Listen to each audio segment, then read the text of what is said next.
നേരത്തെ ശ്രേയംസ് തന്നെ ചൂണ്ടിക്കാണിച്ചു, ഈ പറയുന്ന കോർപ്പറേറ്റുകൾ എങ്ങനെയാണ് അവരുടെ സ്വാധീനം വിപുലപ്പെടുത്തുന്നത് എന്നുള്ളത്. ഇപ്പോൾ ഇന്ത്യൻ സാഹചര്യം തന്നെ എടുത്താൽ നമുക്കറിയാം, അദാനി ഒരു വളരെ പ്രധാനപ്പെട്ട പോയിന്റ് മാനാണ് നരേന്ദ്രമോദിയെയും അമിത്ഷായെയും സംബന്ധിച്ചിടത്തോളം. ആ പോയിന്റ് മാൻ ഇപ്പോൾ മഹാരാഷ്ട്ര നിയമസഭാ ഉപതെരഞ്ഞെടുപ്പ് വന്നു. മഹാരാഷ്ട്ര നിയമസഭാ ഉപതെരഞ്ഞെടുപ്പ് വരുന്ന ഘട്ടത്തിൽ ദ ന്യൂസ് മിനിറ്റ് എന്ന പ്ലാറ്റ്ഫോമിന് ഓൺലൈൻ ചാനലിന് നൽകിയിട്ടുള്ള അഭിമുഖത്തിൽ അജിത് പവാർ പറയുകയാണ്, ഉദ്ധവ് ഠാക്കറെ മഹാരാഷ്ട്ര മുഖ്യമന്ത്രിയായിരുന്ന ഘട്ടത്തിൽ ഉദ്ധവ് ഠാക്കറെ താഴെ ഇറക്കുന്നതിന് വേണ്ടി ഡൽഹിയിൽ അദാനിയുടെ വീട്ടിൽ, അദാനി ആരാ, രാഷ്ട്രീയക്കാരനൊന്നുമല്ല, അദാനി ഒരു കോർപ്പറേറ്റ് മാത്രമാണ്, അദാനിയുടെ വീട്ടിൽ അദാനിയുടെ സാന്നിധ്യത്തിൽ അമിത്ഷാ അടക്കം പങ്കെടുത്തിട്ടുള്ള ചർച്ചകൾ നടത്തുമെന്നാണ്. അതിനകത്ത് പങ്കെടുത്ത അജിത് പവാർ അതാണത് പ്രഖ്യാപിക്കുന്നത്. എന്ന് വെച്ചാൽ ഒന്നാം ഘട്ടത്തിൽ ഈ പറയുന്ന കോർപ്പറേറ്റുകൾ മാധ്യമ സ്ഥാപനങ്ങൾ ഏറ്റെടുക്കുകയും അല്ലെങ്കിൽ പുതുതായി വാങ്ങുകയും ചെയ്ത് തങ്ങളുടെ ശക്തി സംഭരിച്ച് ഭരണാധികാരികളുമായി വിലപേശിയിട്ടുണ്ട് എങ്കിൽ രണ്ടാം ഘട്ടത്തിലായപ്പോഴേക്കും ഈ വിലപേശി നിന്ന കോർപ്പറേറ്റുകൾ അല്ലെങ്കിൽ മുതലാളിമാർ രാഷ്ട്രീയത്തിൽ തങ്ങൾക്ക് ഏതു ഭരണാധികാരിയാണോ അധികാരത്തിൽ ഇരിക്കേണ്ടത് ആ ഭരണാധികാരികൾക്ക് വേണ്ടി രാഷ്ട്രീയത്തിൽ ഇടപെടുന്ന സാഹചര്യം ഉണ്ടായി എന്നുള്ളതാണ്. മൂന്നാം ഘട്ടത്തിലാകുമ്പോൾ ഭരണം നേരിട്ട് കൈയാളുന്നു എന്നുള്ളതാണ്. നേരത്തെ ഞാൻ പറഞ്ഞു ഇലോൺ മസ്കിൻ്റെ കാര്യം. ഇലോൺ മസ്ക് ഇന്ന് ഭരണപരിഷ്കാര സമിതിയുടെ അധ്യക്ഷനായി തുടരുകയാണ്. അമേരിക്ക ഫസ്റ്റ് എന്ന ഡൊണാൾഡ് ട്രംപിൻ്റെ ഏറ്റവും പ്രധാനപ്പെട്ട പ്രൊജക്റ്റ് കൈകാര്യം ചെയ്യുന്നത് ഇപ്പോൾ ഇലോൺ മസ്കാണ്. അതുമാത്രമല്ല, അമേരിക്കൻ പ്രസിഡന്റ് തെരഞ്ഞെടുപ്പ് കഴിഞ്ഞ ഉടനെ തന്നെ അദ്ദേഹം ജർമ്മനിയിലെ തീവ്ര വലതുപക്ഷ കക്ഷിയെ ഇപ്പോൾ ഏറ്റെടുത്തു കഴിഞ്ഞിരിക്കുന്നു. ബ്രിട്ടനിലെ ലേബർ പാർട്ടിയുടെ സർക്കാരിനെ താഴെ ഇറക്കുന്നതിന് വേണ്ടിയിട്ടുള്ള ശ്രമം തുടങ്ങിക്കഴിഞ്ഞിരിക്കുന്നു. നാസി സല്യൂട്ട് അമേരിക്കൻ പ്രസിഡന്റ് തെരഞ്ഞെടുപ്പിൽ ഡൊണാൾഡ് ട്രംപിന്റെ ഇനോഗ്രേഷന് ശേഷം ഇലോൺ മസ്ക് എന്ന് പറയുന്ന ഡൊണാൾഡ് ട്രംപിന്റെ ഏറ്റവും അടുത്ത സഹയാത്രികൻ നാസി സല്യൂട്ട് നൽകിയിട്ടാണ് ഇപ്പോൾ ലോകത്തിന് മുന്നിൽ തൻ്റെ രാഷ്ട്രീയം വെളിവാക്കിയിരിക്കുന്നത്. അതിപ്പോൾ ലോകമാകമാനം ചർച്ച ചെയ്യപ്പെടുന്ന വിഷയമാണ്. സമാനമായ വിധത്തിൽ തന്നെയാണ്. നോക്കൂ, ഇതൊന്നും ഒറ്റപ്പെട്ട ആശയമല്ല എന്നുള്ളതാണ്. അമേരിക്കയിൽ പോലും യൂറോപ്യൻ ദേശീയവാദത്തിൻ്റെ നാസിസവും ഫാസിസവും ഒക്കെ ഇപ്പോൾ പുനരുജ്ജീവിക്കുന്നു. അത് യൂറോപ്പിൽ മാത്രമല്ല, ഇപ്പോൾ ജർമ്മനിയിൽ തന്നെ ഈ തീവ്ര വലതുപക്ഷ കക്ഷികൾ, നാസികൾക്ക് ശേഷം ഇതാദ്യമായിട്ടാണ് തീവ്ര വലതുപക്ഷ കക്ഷികൾ ഇപ്പോൾ അവിടെ തെരഞ്ഞെടുപ്പിൽ വിജയിക്കുന്നത്. ആ വിജയിക്കുന്ന കക്ഷികൾക്ക് കൂടുതൽ സമ്പത്തും കൂടുതൽ പ്രചരണ മാർഗങ്ങളും നൽകുന്ന ഇലോൺ മസ്ക്, അവരെ എൻഡോഴ്സ് ചെയ്യുന്ന ഇലോൺ മസ്ക് താൻ അമേരിക്കയിൽ സൃഷ്ടിച്ചിരിക്കുന്നത് തീവ്ര വലതുപക്ഷ ഭരണമാണ് എന്ന് ഓരോ ഘട്ടത്തിലും പറഞ്ഞുകൊണ്ടിരിക്കുന്നു. എന്ന് മാത്രമല്ല, ലോകത്തിൻ്റെ പല ഭാഗങ്ങളിൽ ഇത്തരത്തിലുള്ള വലതുപക്ഷ ഫാഷിസ്റ്റ് നാസിസ്റ്റ് സർക്കാരുകളെ സൃഷ്ടിക്കുകയും ചെയ്യുന്നു. ഒരു മടിയുമില്ലല്ലോ ഇന്നത്തെ ലോകത്ത് അമേരിക്കൻ പ്രസിഡന്റിന് ഞങ്ങൾ പനാമയെ വാങ്ങാൻ പോവുകയാണ്, ഞങ്ങൾ കാനഡയെ ഏറ്റെടുക്കാൻ പോവുകയാണ്, 51ാമത്തെ സ്റ്റേറ്റായി സംസ്ഥാനമായി കാനഡയെ ഏറ്റെടുക്കാൻ പോവുകയാണ് എന്നൊക്കെ പറയാൻ. നോക്കൂ, നമ്മുടെ നാട്ടിലും സമാനമായ സ്ഥിതിവിശേഷം തന്നെയാണ്. ഞാനിപ്പോൾ പെട്ടെന്ന് ഡൊണാൾഡ് ട്രംപിലേക്ക് പോകാനുള്ള കാരണം എന്ന് പറയുന്നത്, ഡൊണാൾഡ് ട്രംപ് നമ്മുടെ മുന്നിൽ പരസ്യമായി പച്ചയ്ക്ക് ഈ കാര്യങ്ങൾ പറഞ്ഞു തരുന്നുണ്ട് എന്നുള്ളത് കൊണ്ടാണ്. നമ്മുടെ നാട്ടിലും ശ്രേയംസ് കുമാർ നേരത്തെ ചൂണ്ടിക്കാണിച്ചതുപോലെ കാര്യങ്ങൾ പച്ചയ്ക്ക് തന്നെയാണ്. 90-ലധികം ടെലിവിഷൻ ചാനലുകളെ റിലയൻസിന് അംബാനിക്ക് ഏറ്റെടുക്കാൻ കഴിയുന്നു. അദാനിക്ക് ഏതാണ്ട് അത്രയോളം ചാനലിലേക്ക് എത്താൻ ഇനി ഏതാനും ദിവസങ്ങളോ മാസങ്ങളോ മാത്രം കാത്തുനിന്നാൽ മതി. നമുക്ക് ഒരു കാലഘട്ടത്തിൽ, ഇപ്പോൾ ഞാൻ 1996 എൻ്റെ വിദ്യാഭ്യാസം പൂർത്തിയാക്കുന്ന ഘട്ടത്തിൽ തന്നെ എന്നെ സംബന്ധിച്ചിടത്തോളം ഞാനൊരു രാഷ്ട്രീയ കുടുംബത്തിൽ ജനിച്ചിട്ടുള്ള ആളാണ്. വിദ്യാർത്ഥി രാഷ്ട്രീയത്തിൽ വളരെ സജീവമായി പ്രവർത്തിക്കുന്ന ആളാണ്. രാഷ്ട്രീയത്തിൽ തുടരുക എന്നുള്ളത് എന്നെ സംബന്ധിച്ചിടത്തോളം വലതുകാല് വെക്കുന്നത് പോലെ സ്വാഭാവികമായിരുന്നു. പക്ഷേ അന്ന് എൻ്റെ മുന്നിലുണ്ടായിരുന്ന ടെലിവിഷൻ മാതൃകകൾ അല്ലെങ്കിൽ മാധ്യമ മാതൃകകൾ എന്ന് പറയുന്നത് ചടുലവും സത്യസന്ധതയുള്ളതുമായിരുന്നു. രാഷ്ട്രീയത്തിൽ ഇരുന്നു കൊണ്ട് രാഷ്ട്രീയത്തിൽ ഇടപെടാൻ കഴിയുന്നതിനേക്കാൾ മാധ്യമങ്ങളിൽ നിന്നുകൊണ്ട് രാഷ്ട്രീയത്തിൽ ഇടപെടാൻ കഴിയുമെന്ന് വിശ്വസിച്ചിട്ടുള്ള ഒരു വിദ്യാർത്ഥികളിൽ ഒരാളാണ് ഞാൻ. നെഞ്ചിൽ ചേർത്ത് പിടിച്ച് പറയുന്ന സത്യങ്ങളാണ് മുദ്രാവാക്യം വിളിക്കുന്നതിനേക്കാൾ വലിയ വിപ്ലവം എന്ന് വിശ്വസിച്ചിട്ടുള്ള ഒരു വിദ്യാർത്ഥി കൂടിയാണ്. അങ്ങനെ നമ്മൾ ഈ മേഖല തിരഞ്ഞെടുക്കുമ്പോൾ അതിനകത്തൊരു വൈവിധ്യമുള്ള ആവാസ വ്യവസ്ഥയുണ്ട്. നമുക്ക് ആ കാലഘട്ടത്തിൽ നമ്മൾ കാണുന്ന മാധ്യമങ്ങൾ എന്ന് പറയുന്നത് ഒരു മാധ്യമ പ്രവർത്തകനോ അല്ലെങ്കിൽ ഒരു കൂട്ടം മാധ്യമ പ്രവർത്തകരുടെ ഒക്കെ തന്നെയും പ്രൊഫഷണൽ സംവിധാനങ്ങളാണ്. എൻ്റെ മുമ്പിൽ അന്ന് ടെലിവിഷൻ ചാനലായിട്ടുണ്ടായിരുന്നത് ശശികുമാറിൻ്റെ ഏഷ്യാനെറ്റാണ്. ആ കാലഘട്ടത്തിൽ ഏഷ്യാനെറ്റ് എന്ന് പറയുന്ന ടെലിവിഷൻ ചാനൽ ഒരു വിപ്ലവമായിരുന്നു. ഒരു സംശയം ഉണ്ടായിരുന്നില്ല അക്കാര്യത്തിൽ. എന്നെ സംബന്ധിച്ചിടത്തോളം ഒരു സംശയം ഉണ്ടായിരുന്നില്ല. ലോകത്തിലും അങ്ങനെ ഒരു ടെലിവിഷൻ ചാനൽ ഉണ്ടായിട്ടുണ്ടോ എന്ന് അത്ഭുതമായിരിക്കും. ഇന്ത്യയിൽ എന്തായാലും ഇല്ല. ഇന്ത്യയിൽ അന്ന് അപ്ലിങ്കിങ് അനുമതിയില്ല. ഇന്ത്യയിലെന്നല്ലോ, ഇന്ത്യയിലെ ഒരു പ്രധാനപ്പെട്ട ഭാഷയൊന്നുമല്ലല്ലോ ഹിന്ദി എന്ന് പറയുന്നത്. മലയാളം, നമ്മുടെ ഈ തെക്കേ അറ്റത്തുള്ള കേരളത്തിൻ്റെ ഭാഷയാണ് മലയാളം എന്ന് പറയുന്നത്. ഈ മലയാള ഭാഷയിലെ ഒരു ടെലിവിഷൻ ചാനലിൽ വാർത്ത തത്സമയം സംപ്രേഷണം ചെയ്യുന്നതിന് വേണ്ടി, വാർത്ത മാത്രമല്ല കേട്ടോ, ആ ടെലിവിഷൻ ചാനലിൻ്റെ ഉള്ളടക്കം സംപ്രേഷണം ചെയ്യുന്നതിന് വേണ്ടി ആദ്യം റഷ്യയിൽ, അത് കഴിഞ്ഞ് മനിലയിൽ, അത് കഴിഞ്ഞതിന് ശേഷം സിംഗപ്പൂരിൽ, അങ്ങനെ വിദേശ രാജ്യത്തു പോയി ഇന്ത്യയിൽ ഇങ്ങേ തെക്കേ അറ്റത്ത് കിടക്കുന്ന ഒരു ചെറിയ ഭൂപ്രദേശത്തിൽ ആ ഭൂപ്രദേശത്തിൻ്റെ ഭാഷയിൽ സംസാരിക്കുന്ന ഉള്ളടക്കം സാറ്റലൈറ്റ് ടെലിവിഷനിലൂടെ ആളുകൾ കാണുമെന്ന ധാരണയാട്ടോ. അന്നൊന്നും ഒരു ഉറപ്പുമില്ല ടെലിവിഷൻ ഈ രീതിയിൽ വലിയ നിലയിൽ വികസിക്കുമെന്നൊന്നും. അങ്ങനെ ധാരണയിൽ ശ്രീ ശശികുമാർ അദ്ദേഹത്തിൻ്റെ PTI TV-യിൽ ഉണ്ടായിട്ടുള്ള അറിവ് ഉപയോഗിച്ചുകൊണ്ട് ഒരു പരിശ്രമം നടത്തുകയാണ് ചെയ്യുന്നത്. അന്ന് ദേശീയ ടെലിവിഷൻ ചാനലായിട്ടുള്ള ദൂരദർശന് മാത്രമാണ് അപ്ലിങ്കിങ് അനുമതി ഇന്ത്യയിലുള്ളത്.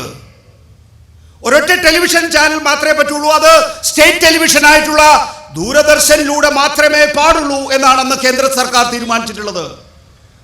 അതിനൊരു വ്യക്തതയുണ്ട്. കാരണം എന്താ, നമ്മുടെ നാട്ടിൽ പലതരത്തിലുള്ള ടെലിവിഷൻ ചാനലുകൾ വന്നാൽ, പ്രത്യേകിച്ച് അതിർത്തി പ്രശ്നങ്ങളിലൊക്കെ തന്നെയും സംഘർഷം ഉണ്ടാകുന്ന ഘട്ടത്തിൽ ഒരുപക്ഷെ ഇന്ത്യയിൽ നിന്ന് മറ്റ് രാജ്യവിരുദ്ധ ടെലിവിഷൻ ചാനലുകൾ ഉണ്ടാകാനുള്ള സാധ്യതയൊക്കെ ഒരുപക്ഷെ രാജ്യം അങ്ങനെ കണ്ടിട്ടുണ്ടാകാം. ഇപ്പോൾ FM സ്റ്റേഷനുകൾക്ക് ആ നിലയിൽ നമ്മൾ വാർത്തയ്ക്കല്ല അനുമതി നൽകുന്നില്ലല്ലോ. ശ്രേംസിനൊക്കെ ഒരുപാട് FM സ്റ്റേഷനുകളുണ്ട്, വാർത്ത നൽകുന്നില്ല, ഇപ്പോഴും അനുവദിച്ചിട്ടില്ല. ഒരു കാലഘട്ടത്തിൽ ടെലിവിഷനും അതുണ്ടായിരുന്നില്ല എന്നുള്ളതാണ്.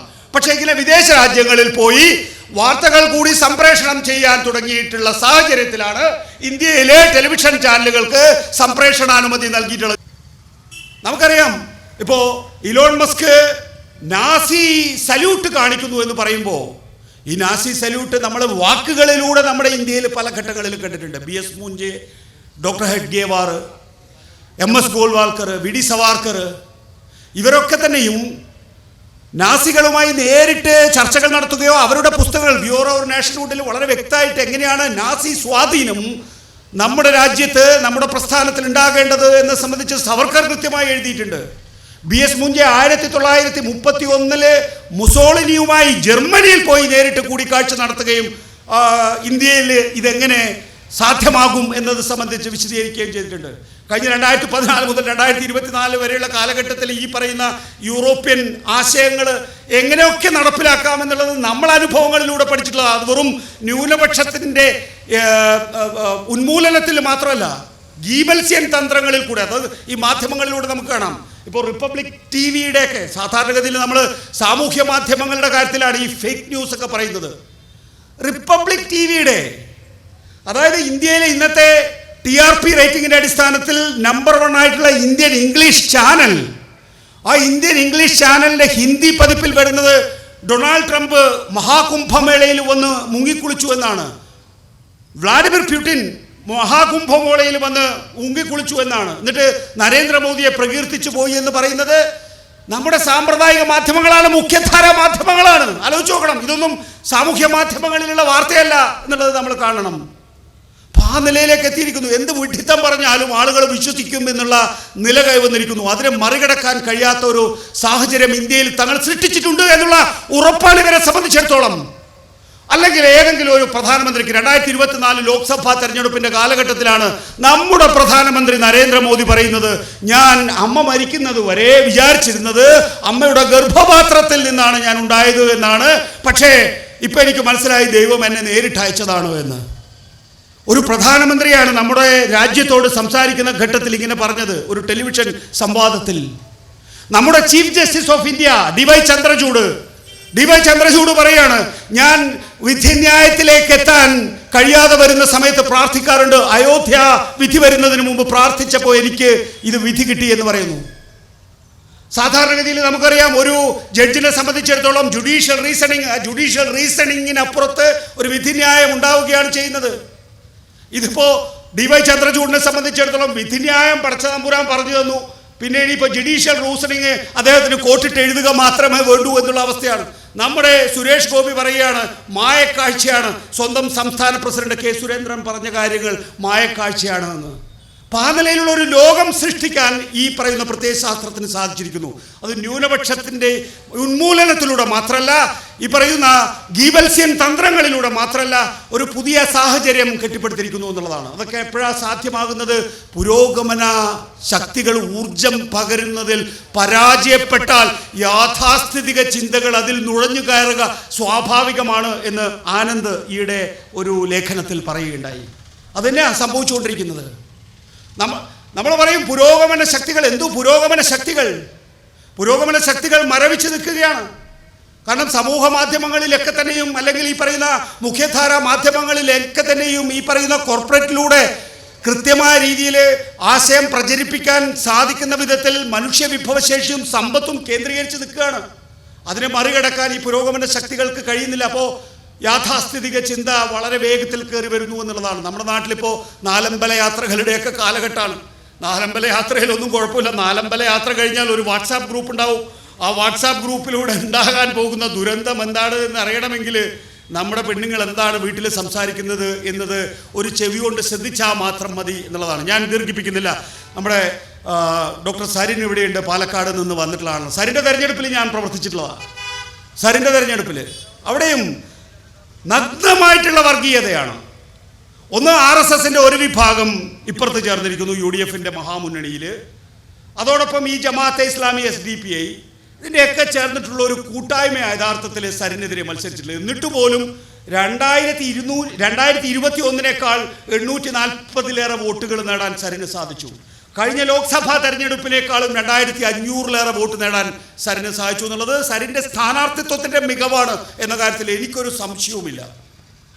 അത്രയും സാധിച്ചു. കാരണം 2021 എന്ന് പറയുന്നത് 99 സീറ്റ് ഇടതുപക്ഷ ജനാധിപത്യ മുന്നണിക്ക് കിട്ടിയ വർഷമാണ്.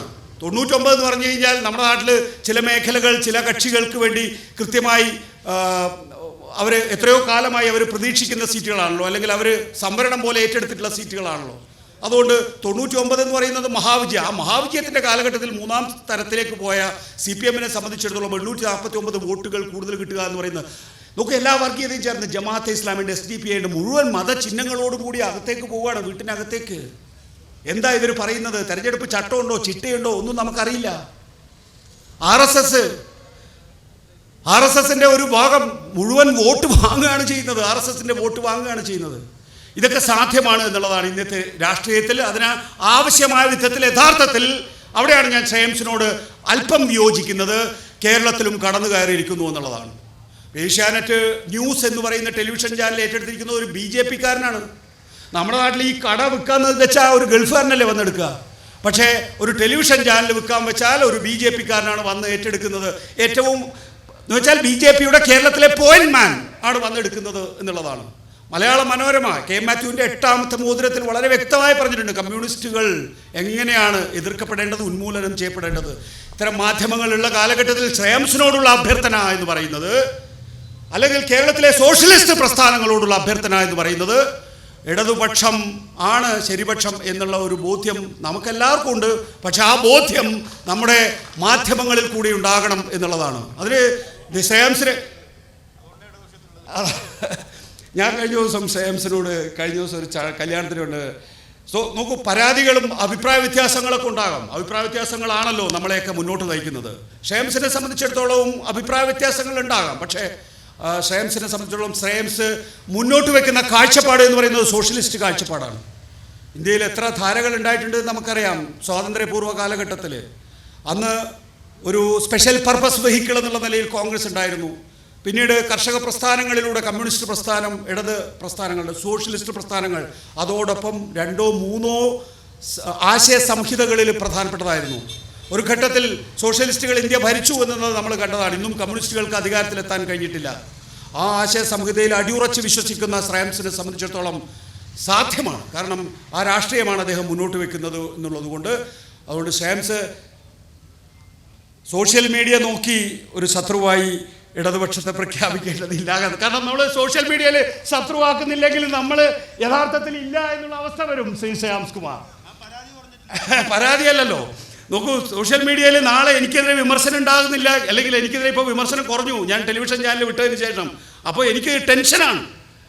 നമ്മൾ പ്രസക്തമല്ലാതായി പോകുന്നുണ്ടോ എന്നുള്ള കാര്യം. അതുകൊണ്ട് ശ്രേയാംസ് പ്രസക്തനാണ് എന്ന് തെളിയിച്ചു കഴിഞ്ഞിരിക്കുന്നു സോഷ്യൽ മീഡിയയിൽ അദ്ദേഹത്തിന് അറ്റാക്ക് ഉള്ളതുകൊണ്ട്.